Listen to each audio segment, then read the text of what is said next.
There's a festival that doesn't celebrate life, it embraces death. And this isn't some twisted fiction, it's real. It happened in India centuries ago, in a tradition so dark that it was eventually banned. This is the story of Sati, the festival of fire and silence. Let me give you some context.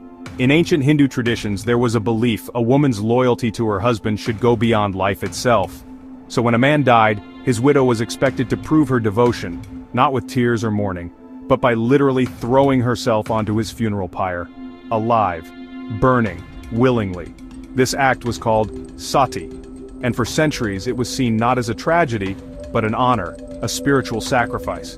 And sometimes, it wasn't just one woman. There were festivals after the deaths of kings or warlords where multiple widows would volunteer to die together, dressed in red, chanting hymns, while the public watched in silent approval.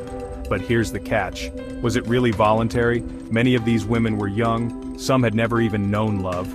Others were pressured by priests, family, or society to choose death, or face shame.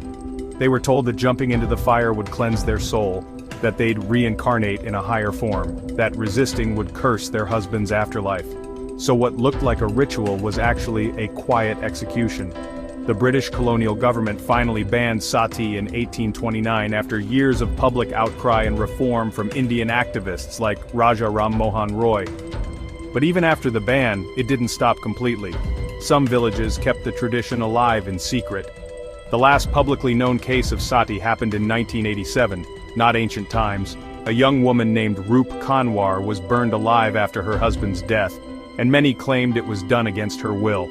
Sati was more than a ritual. It was a system that disguised death as devotion, and turned obedience into sacrifice.